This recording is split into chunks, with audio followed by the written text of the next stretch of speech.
some of the lessons though that I've learned. Because I want us I spent a lot of time and I'm still spending a lot of time trying to process how I feel. I have a lot of mixed emotions coming out. Of course, I have a sense of relief. That was my immediate um, feeling because there were definitely times in the prison where I thought we would die, other South Africans would die.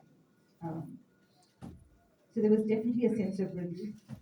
The night before we left, we were actually told you're going to be here for 6 months, South Africans. The prison was cleared. Majority of people had left.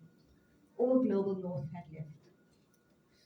And they had told the South Africans, you're going to be here for 6 months. We are not letting you go. And I didn't know how much I would survive of that 6 months. So there was definitely a overriding feeling of relief. There was a feeling of gratitude, and then there's a feeling of guilt. And that feeling of guilt still stays with me. And that guilt has to do with the fact that we got out, and we knew we'd get out. But the Palestinians don't. Some of the hostages that we saw being released recently were there for 22 years with no charge. 22 years with no charge. And you look at the state that they come out in. Having seen that prison and what they do to you, I can't even imagine and comprehend what they did. I can't even picture it. But I'm trying to process, what do I learn from this? What do I learn? What do I share? What do we do with this? And a few things that I've learned. One is people have power. We have power. And you need to realize that. Two examples of this. The Navy ships that accompanied us, first time that happened with any flotilla. We had an Italian, Greek, Spanish, Turkish Navy ship. They were not there because they wanted to be there. They were not there because the government wanted them to be there. They were not there because of that. They were not there to protect us. They were there to save us if we were drowned. They told us this. They told us this on the sea. We are not here to protect you. We will not help fight for you. We are only here in case they bomb your boat and you land up in the water. We'll save you from drowning. That was the message we got from them. Why were they there? They were there because their countries were on fire, because the people were going crazy and demanding that they send help. Otherwise, there was going to be a coup and there was going to be chaos. So they were only there because of public pressure. That's it. Not because they wanted to be there. These are four countries that are highly complicit in this genocide. But the people had the power. The second thing is, when I was leaving, I had the choice of going on my Canadian passport or my South African passport. I had to make a decision within a day. And I knew if I go on my Canadian passport, I would be treated well on the boats. I would be seen as global north. And I wouldn't be at risk for being bombed because they wouldn't want to bomb a Canadian on a boat. Okay? Canada's their ally. And I would be treated better in prison. If I go on my South African passport, I'm highly at risk on the boat. I'm the first one to be bombed as a South African. And I'm going to be highly subjected to bad treatment in the prison. So the deciding factor for me was what happens afterwards. And I called the Canadian government about, if I go and get arrested, what's going to happen? And they said to me, we do not support this mission, and we cannot guarantee that we will be able to help you. And the South African government told me, we will send an army of lawyers and we will fight tooth and nail until you are free. And so I chose to go on my South African passport. I chose to have the bad treatment, but I needed to know people are going to fight for me because I was going to be in a situation where I had access to nothing. And they were already telling us before we got on boats that we are terrorists and they're going to put us in long-term imprisonment for over a year. So that's what they were telling us before. However, so I didn't have my Canadian passport.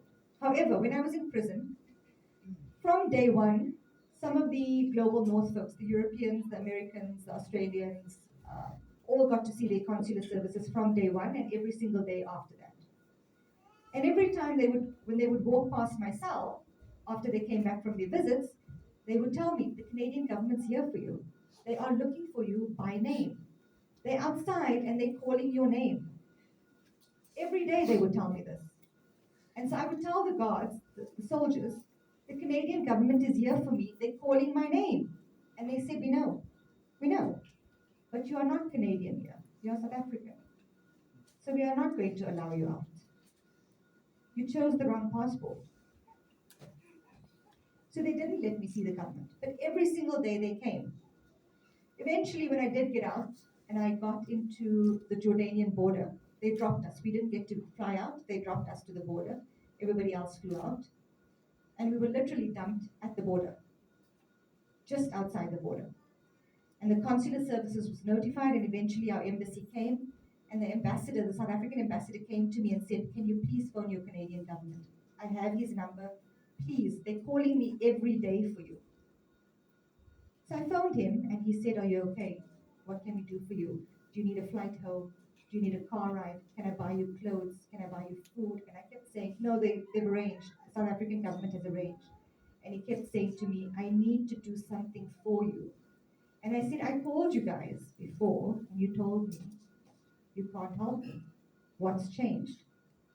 And he said, I've received over 35,000 emails and phone calls from people in Canada demanding for your release. And that's all of you. The people have the power. That same advocacy and power that you did when we were in prison, imagine if you continued doing that on a daily basis for all the things that the Canadian government is complicit on, for all the hostages in Palestine at the moment, for the ones that Dr. Ben was talking about that has a brother in Ottawa and should be brought here. Imagine if we showed the same amount of advocacy every single day and sent 35,000 emails for that patient, what they would do. So you need to realize we have power. We really do. The government is crippled without us. And if we refuse to cooperate, we cripple them. The second thing is, I know that we demand a lot from our government. And in Canada, our government is complicit, and we should absolutely, rightfully demand a lot from them. And same with South Africa. In South Africa, everybody carries on and says, they're great, they've taken Israel to the ICJ. Yeah, fine, we did our part. But at the same time, when I was on this boat, actually Fair Lady, and I was about to get intercepted, I could see the Israeli warship next to me. On the other side of me was an MSC Johannesburg container delivering coal from South Africa to Israel. So flippin' hypocritical. So no, our government, South Africa, is also complicit, highly complicit. But I do want to say this, and this is something I am really angry about, and I know that maybe not everybody agrees with me on this. But we need to get our house in order and not just demand the governments to play their part. You need to be doing your part as well. When I landed in Johannesburg, because I was deported to South Africa because that's the passport that I had, I arrived in the airport in my prison clothes. I hadn't showered in 5 weeks. I wasn't smelling great. I looked terrible. We did our media conferences, and then there was a member from our community who invited us and our family members for lunch to his restaurant out of goodwill before we went and did our own thing. So straight from the airport, we went to his restaurant, which was about 5 kilometers away. He hosted all of us. This member of the community was supposed to be one of the Flotilla members. We had 10 members from South Africa. 5 of us landed up on the boat. 5 did not, because some of our boats sank. We lost a whole lot of boats, they sank. We had 25 boats in Tunis, 10 of them sailed. The rest were just, they sank in the harbor, in the port. So he didn't get to sail. But this was a man who was willing to jump on a boat and risk his life. He owned a restaurant. So we all go to this restaurant of his, and he serves us lunch with Coca-Cola on the table. I just can't. I'm just like, you want to kill yourself, but you're serving Coke. Your income is based off Coke and Nestle products and Clover. So it's great that we go to our governments and we protest and we demand, but our own households are complicit. I'm sorry to say that. And you know what? It's the Muslim community that's like this. It's the Muslim community that refuses to boycott and cut out all the niceties and stop being complicit in their household. I'm sorry to be blunt, but it is that. We are so comfortable and so complacent in the way that we live, we are not willing to make any changes. But we want the government of Canada and other governments to radically shift, but we will not. I have seen more white people make changes in their lives, remove money from complicit banks, leave complicit companies, whistleblow their own companies than I've seen our Muslim people do. I'm sorry, but we are failing. We are failing. And we know this as Muslims in this room. We know that the outcome sits with Allah. We know that. We know that. But we know that we have to make the effort. And the outcome comes as a result of the effort we make. I've had so many people come up to me and hug me and say, "You're so brave. You've done the fard kifaya that we can't do, that you do." But out of their bag is the Kit Kat sticking out. It's just shameful. It's just shameful. Like we all need to be doing our part. If you can't do your part, why are you sitting at these events? I'm just genuinely asking. Because posting a post on social media and sharing it on my stories, that's not enough. No offense, it's not enough. It doesn't do anything. You need to be boycotting. I'm going to ask you straight on, what are you risking? Because if you're not risking anything at this moment, you're not doing your part. If you're doing things that still keep you comfortable and complacent and there's no change in your life, then you are not doing enough. And it doesn't mean you have to jump on a flotilla. You don't have to. Not everybody has to do the same. But if you are not changing things fundamentally in your household and you are not taking some element of risk, then how do we expect others to, and how do we expect the outcome to come? How do we expect liberation to come? It starts with us. It has to start with us. As Muslims, it has to start with us. And the last thing I want to say about just a lesson that I think we should learn is we need to unite better. Okay, some of the things that I've seen in the Canadian movement as well as the South African movement, and when I was talking to fellow delegates about this, they've said the same from the other countries, is we have this very siloed approach. Everybody wants their own Palestinian solidarity movement. And everybody wants to do it their way, with their own brand, in their own way, with their own name. And it's like a competition amongst us. And we critique our own people. And the Zionists look at us and they laugh. Like, just stop that. We can unite without having to agree on everything. We can have small differences. We can. I saw three very big movements unite on the global Sumud Flotilla. And I'm telling you now, there was no shortage of conflict. There was no shortage of conflict. At one point, we didn't even know if this mission's going ahead because of the conflict between them. There was no shortage of conflict and difference of opinions and views and decision making, and there was a full-on breakdown in this grassroots movement. So much so that the steering committee at one point did not turn up, and I was training people. I was a delegate, but I stood up and I started leading training, and people started thinking I'm a steering committee member. But we just had to carry on. We just had to carry on. So we can set aside some differences, or we can agree to disagree on some things, But power comes in unity and strength comes in numbers. And if we keep working and fighting each other, they win. They win. And we lose. We keep losing. We don't need to have this egotistical approach of everything must be branded and there must be a competition and it must be our name and we must do the best, and we don't need this. We can find a common thing to unite against, which is the freedom and liberation of the Palestinians, the Sudanese, the Congolese, any injustice in this world, and we can unite and we can work together and we should stand together and we should do it.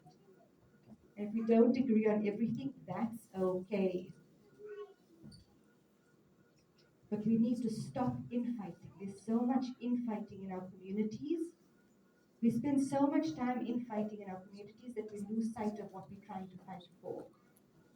And I saw a lot of that in Canada, and I see a lot of that in South Africa. And many other delegates have said their own countries are like that as well. So I'm going to leave it there. In closing, I just want to say that majority of you are Muslims in this room. I think it is our duty to fight for justice. It's in the Quran. It's in the Hadith. And if that's still not good enough for you, the Prophet ﷺ displayed this and showcased this and role models. And if that's not good enough for you, his companions did. And if that's not good enough for you, the women in his wives, his children, his granddaughters did as well. And they didn't just speak for justice, they took to the front line and they fought for justice. I was asked this question so many times, you're a Muslim woman, it's haram for you to go on the flotilla. Astaghfirullah. I was told that. I get this all the time. I still get it. Astaghfirullah, you've sinned. I took nasiha before I went. I asked two shuyukh. They said to me, there's no fatwa on this. This is an unprecedented thing. But we'll give you nasiha. And they gave me two things. And they said, there's an order of priority. You have an obligation to Allah subhanahu wa ta'ala, then your parents, then your husband and your kids. And then the sunnah and the extras come afterwards in your duty to justice. So you get your husband and your kids' permission before you go. And the second is make sure that whatever you're about to embark on, whatever foresight you do have of that journey, it's not going to stop you from your obligations from Allah subhanahu wa ta'ala, like your salah, and it's not going to make you pause and do haram in any way or form. And I was comfortable with that. And I asked my husband, my son's in this room as well, and I asked all three of my kids, and I got their blessing, and I went. And I made all my salahs, and I covered my awrah, barring the times when I wasn't against my will. But there are women sahabas, there are women companions who took the front line and fought for justice. You women in the room, we don't have an excuse. We have examples of this. We have to fight. This is our Farad Kifaya for us.